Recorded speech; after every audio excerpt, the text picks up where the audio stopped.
ప్రభునందు ప్రియమైన విశ్వవాణి సజీవ దర్శనం వీక్షకులకు ప్రభు అయిన యేసుక్రీస్తు వారి ఘనమైన నామములో శుభములు. ప్రియులారా, మనము ఈ లోకములో యాత్రికులము అనేటువంటి సత్యాన్ని మనం గుర్తు చేసుకుంటూ ఈ యాత్రా జీవితంలో ఒక పరుగు పందెంలో ఉన్నాము అనేటువంటి అంశం పైన కొన్ని వారాలుగా మనం ధ్యానిస్తూ ఉంటున్నాం. అయితే ఈ పరుగు పందెంలో బహుమానం పొందుకోవడానికి మరి మనం ఏ విధంగా ఈ లోకంలో జీవించాలి, అంతేకాకుండా మనకు ఆ బహుమానం పొందుకోకుండా అడ్డుగా వచ్చేటువంటి విషయాలు ఏమిటి అనేది మనము కొంతకాలంగా చూస్తూ వస్తున్నాం. మొట్టమొదటిగా పాపము అనేటువంటి విషయాన్ని మనం చూస్తూ వచ్చాము. ఆదాం విషయంలోను, ఆ తర్వాత పాపం ఏ విధంగా ఏలుబడి చేసి మానవుణ్ణి దేవునికి సమీపించకుండా చేస్తుందో ఆ విషయాలను కూడా చూస్తూ వచ్చాం. ఈ రోజు మరి పరిశుద్ధ గ్రంథంలో ఒక వ్యక్తి యొక్క జీవితం ద్వారా పాపాన్ని ఏ విధంగా జయించగలిగాడు, జయించి ఒక ఉన్నతమైన స్థితికి వచ్చాడు అనేటువంటి సత్యాన్ని మనం ధ్యానించుకుందాం. తలలు వంచినట్లయితే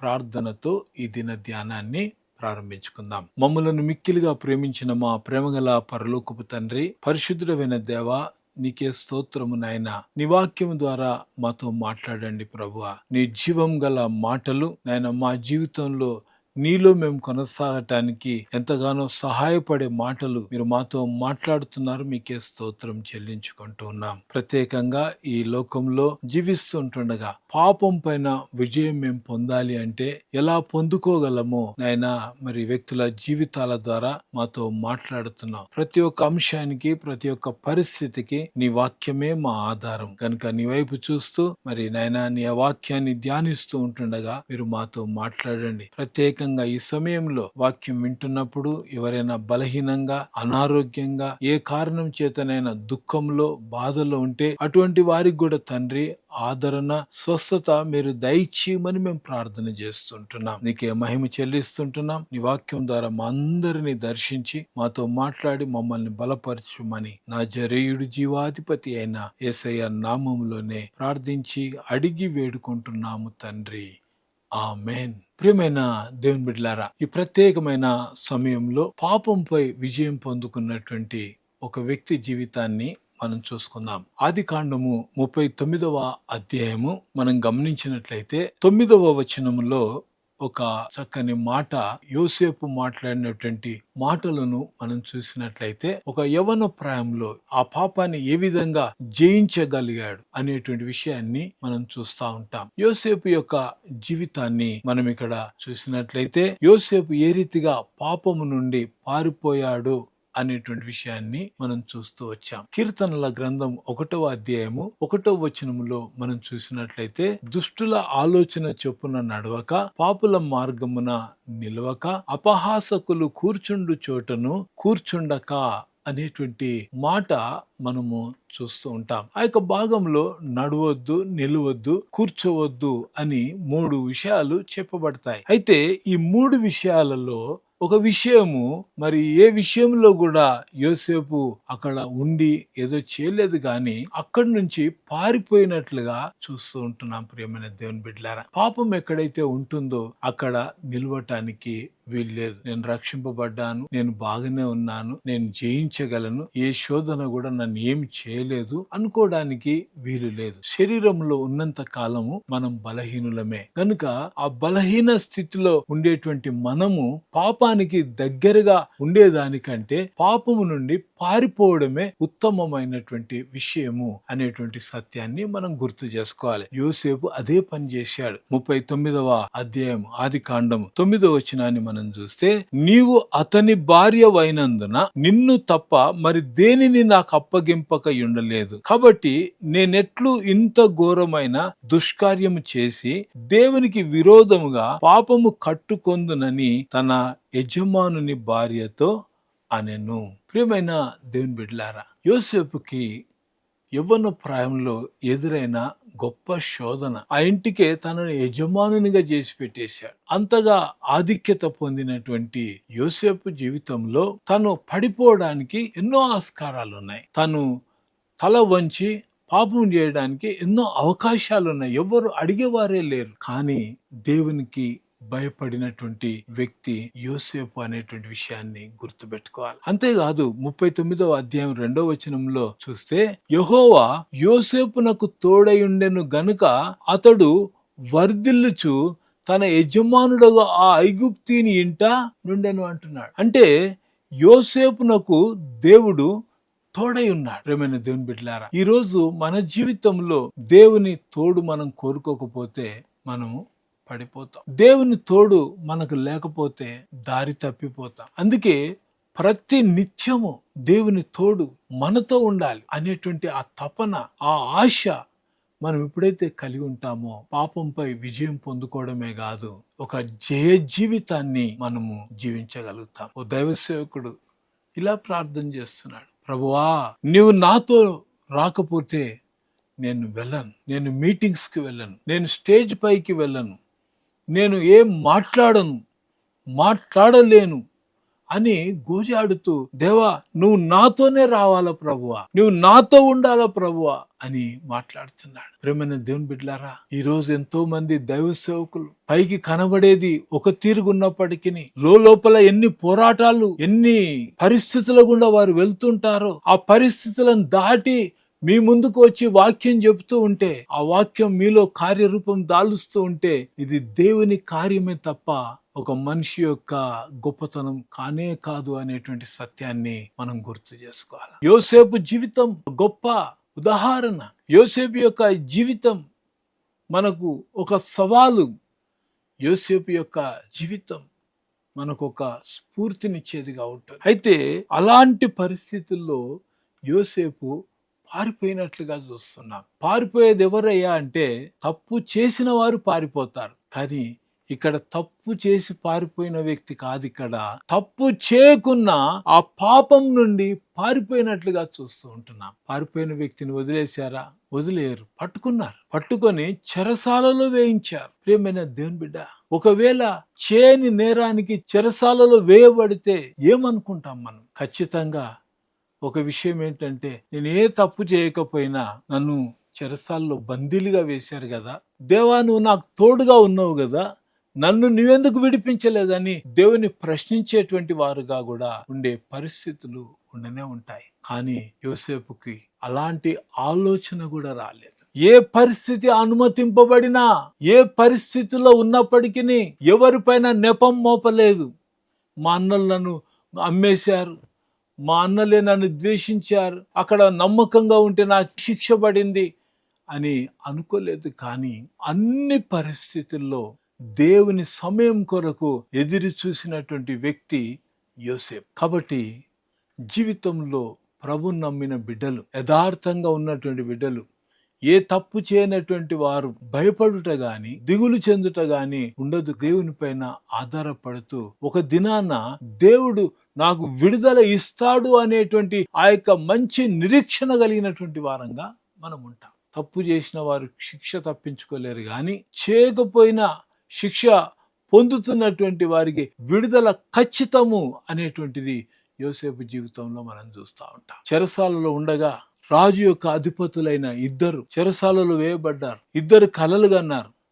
ఆ కలల భావం చెప్పాడు. ఇంకొక వ్యక్తికి పానదాయకుని యొక్క కల భావం చెప్పినప్పుడు ఆయనకు కూడా అదే విధంగా జరిగింది. విడుదల పొందుతాడంటే విడుదల పొందాడు. విడుదల పొందుతాడని తెలిసి యోసేపు చెప్పాడు, అయ్యా రాజుగారికి చెప్పి నేనే నేరం చేయలేదు, రాజుగారికి చెప్పి నాకు విడుదల కలగజేయడానికి నన్ను విడిపించమని వేడుకున్నప్పుడు సరే అన్నాడు. కానీ వెళ్ళి మర్చిపోయాడు. 2 సంవత్సరాలు దాటింది, రాజుకే కల వచ్చింది. చివరికి రాజు ఎదుట నిలబడే పరిస్థితి దేవుడు కల్పించాడు. ప్రియమైన దేవుని బిడ్డలారా, గమనించాలి. మనం చాలా సార్లు మనం వెళ్తున్నటువంటి పరిస్థితుల్లో, మనం ఉన్నటువంటి పరిస్థితుల్లో దేవుడు నా చేయి విడిచిపెట్టాడు. ఎందుకు విడిచిపెట్టాడు? అయ్యో ఇన్ని సంవత్సరాలైనా నేను ఇంకా ఈ స్థితిలోనే ఉన్నాను అని ఆలోచన చేసేటువంటి వారంగా మనం ఉంటాం. కానీ ప్రియమైన దేవుని బిడ్డ, దేవుడు అన్యాయస్తుడు కాడు. నీ గురించి, నా గురించి, ప్రతి ఒక్కరి గురించి ఆయనకు బాహాటంగా తెలుసు. తెలిసినా ఎందుకయ్యా ఈ పరిస్థితులు అనుమతిస్తున్నాడు, ఎందుకయ్యా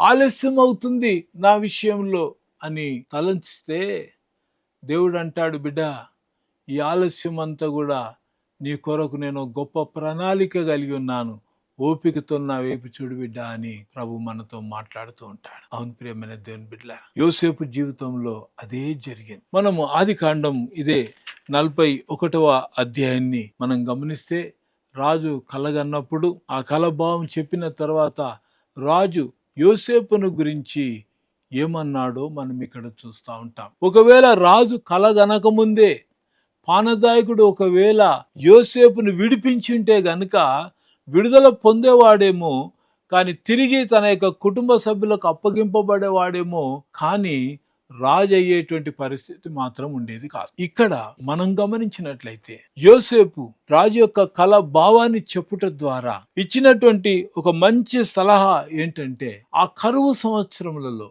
సమృద్ధి కలిగినటువంటి సంవత్సరములలో ఏమేమి చేయాలో అన్ని వివరాలు ఆయనకు చెప్తూ వచ్చాడు. అన్ని చెప్పిన తర్వాత ఆదికాండము 41వ అధ్యాయము 37వ వచనంలో మనం చూస్తే, ఆ మాట ఫరో దృష్టికిని అతని సమస్త సేవకుల దృష్టికిని యుక్తమయ్యుండెను గనుక అతడు తన సేవకులను చూచి, ఇతని వలె దేవుని ఆత్మగల మనుషుని కనుగొనగలమా అని అనెను. ఇక్కడ యోసేపు రాజు ఎదుట దేవుని ఆత్మ కలిగినటువంటి వ్యక్తిగా ఆయన ముందు పరిచయం చేయబడుతున్నాడు. ఎస్, కల భావం చెప్పమన్నప్పుడు నువ్వు చెప్పగలవంట కదా అంటే, అది నా వల్ల కాదు, నా దేవుని వలన సాధ్యము అని చెప్పాడు. ఇది ప్రియమైన దేవుని బిడ్డలారా, దేవుని యొక్క నామాన్ని గొప్ప చేసే వారంగా ఉండాలి. మనకున్నటువంటి తెలివితేటలను బట్టి, మనకున్నటువంటి సామర్థ్యాన్ని బట్టి, నేను ఇది చేయగలిగా, అది చేయగలిగా, ఇలా చేస్తే బాగుంటుంది, వాళ్ళకెందుకు, నాకే ఇవ్వు అని అటువంటి మాటలు ఇక్కడ యోసేపు పలకట్లే.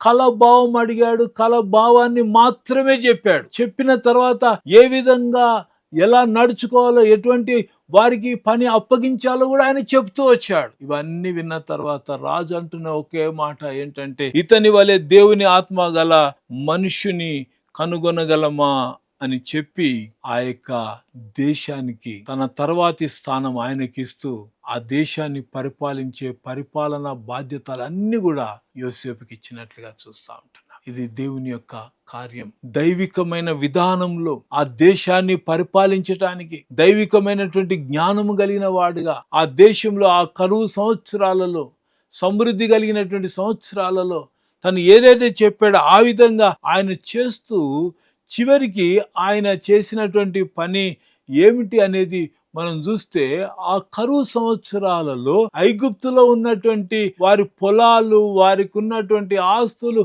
సమస్తము ఫరో ఖజానాలోకి వచ్చేటట్లుగా కూడా చేసుకున్నాడు. అంతేకాదు ఆ భూమిని పండించటానికి విత్తనాలను సరఫరా చేస్తూ 5వ వంతు ఫరో ఖజానాలోనికి తీసుకొచ్చే విధంగా ఆయన పరిపాలన చేశాడు. ప్రియమైన దేవుని బిడ్డ, ఏది కూడా ఉచితంగా ఇవ్వలే, కష్టపడాలి అనేది దేవుని యొక్క ఉద్దేశం. ఆదాముతో చెప్పాడు, నీవు నేలను సేద్యపరచాలి అని అన్నాడు.